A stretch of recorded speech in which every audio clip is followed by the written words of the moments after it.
Today the name of our topic is environment. Okay, so this is our lecture 1, unit 5, page 30 to 43. So first of all, it is important to tell you that what is environment. An environment is the surroundings in which an animal or plant lives.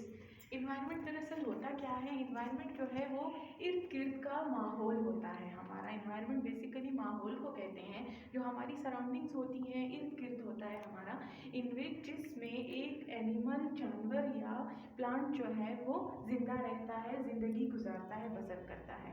लेकिन अब हम लोग सबसे पहले बात करेंगे environment के बाद हैबिटेट की। एक्चुअली हैबिटेट क्या होता है और ये कैसे एक दूसरे के साथ लिंक्ड हैं या डिपेंड करते हैं। तो व्हाट इज हैबिटेट, हैबिटेट क्या होता है, तो उसकी डेफिनेशन हमारे पास है। Habitat is a place where something lives.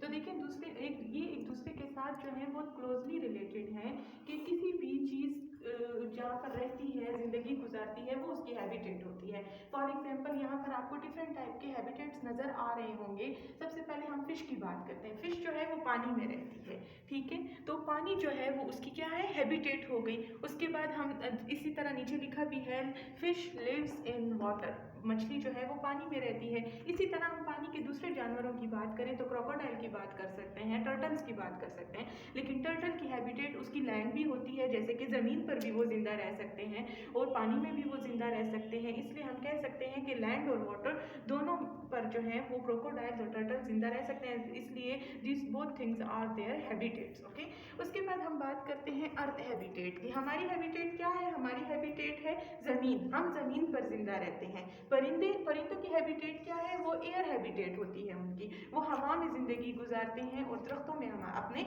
घोंसले बनाते हैं। उसके बाद थर्ड नंबर पे हम बात करेंगे प्लांट्स की, कि प्लांट्स की क्या हैबिटेट है। प्लांट्स भी जो है वो कैसे इन्वायरमेंट में जिंदा रहते हैं, वो एक ऐसे इन्वायरमेंट में जिंदा रहते हैं जहाँ एयर को वो साफ सुथरा रखते हैं, वो ज़मीन पर जो है वो उगते हैं। प्लांट्स की वजह से हमारा इन्वायरमेंट साफ सुथरा रहता है। अगर प्लांट्स ना हो तो हम भी जो है वो अच्छी ज़िंदगी बसर नहीं कर सकेंगे, पोल्यूशन होगी, तो और इस तरह से हमारा इन्वायरमेंट ख़राब होगा।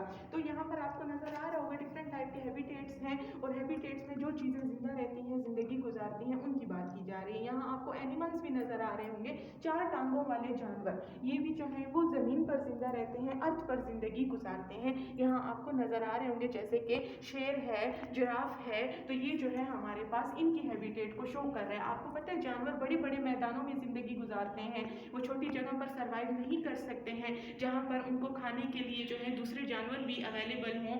जिस तरह से कि शेर है, शेर जो है वो दूसरे जानवरों को खाकर ही जिंदा रहता है ना, तो वो उसकी हैबिटेट हो गई, जैसे बड़े बड़े जंगलात हो गए। इसी तरह जिराफ की बात की जाए, गोट की बात की जाए, दूसरे इस तरह से जानवरों की बात की जाए जो कि ग्रीनरी खाते हैं, सब्जे को खाते हैं और पानी पीते हैं, तो वो ऐसी जगह पर जिंदगी गुजारते हैं ज़मीन पर जहाँ पर उनको पानी भी अवेलेबल हो और प्लांट्स भी अवेलेबल हो। इसके बाद हम बात करेंगे डेजर्ट्स की।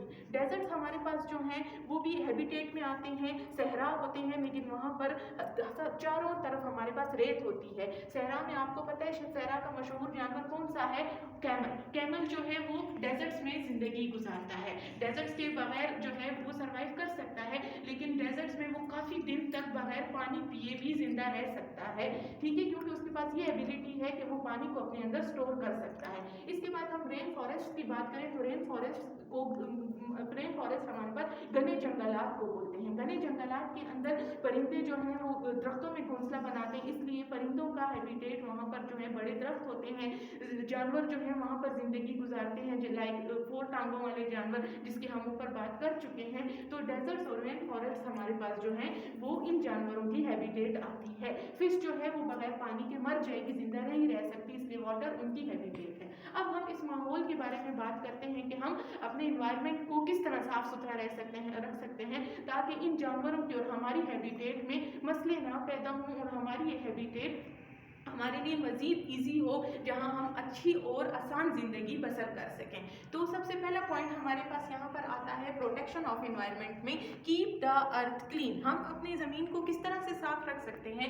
ज़मीन को हम इस तरह साफ रख सकते हैं कि जैसे कि देखें, गाड़ियों का धुआं है, ये एक पोल्यूशन है जिसकी वजह से हमारी एयर भी ख़राब होती है, एयर पोल्यूशन भी ख़राब होती है, ठीक नहीं रह सकती। और हमारी अर्थ पोल्यूशन जो है वो ज़्यादातर हमारे देखिए जैसे इंडस्ट्रीज से जो है वो केमिकल्स निकलते हैं और वो जाके पानी में शामिल हो जाते हैं, बाकी धुआं निकलता है, धुआं हवा में शामिल हो जाता है, हमें सांस लेने में तकलीफ होती है, क्योंकि हमारी तो अर्थ हैबिटेट है, हम तो ज़मीन पर रहते हैं, ज़िंदगी गुजारते हैं। तो जब हमारी हवा ख़राब होगी, हमारे जो है कूड़ा किरकिट हर जगह होगा, पीने का साफ पानी गंदा होगा, क्या हम सर्वाइव कर सकेंगे? कभी नहीं। अगर जंगलात में दरख्तों को काट दिया जाए तो क्या एयर हैबिटेट सर्वाइव कर सकेंगे? कभी नहीं। अगर पानी गंदा कर दिया जाए तो क्या मछलियाँ और बाकी सारे जानवर सर्वाइव कर सकेंगे? कभी भी नहीं। इसलिए हमारी ज़्यादा कोशिश होनी चाहिए कि हम लोग प्रोटेक्शन जो है अपनी इन्वायरमेंट की, वो हमारा सबसे बड़ा एम हो कि हमारा इन्वायरमेंट साफ होगा तो ही हम अच्छी ज़िंदगी बसर कर सकते हैं। तो आई होप आपको मेरा ये वाला लेक्चर तो काफ़ी अच्छे से समझ आ गया होगा due to these pictures and बाकी जो मैंने एक्सप्लेनेशन आपके लिए यहाँ पर लिखी है।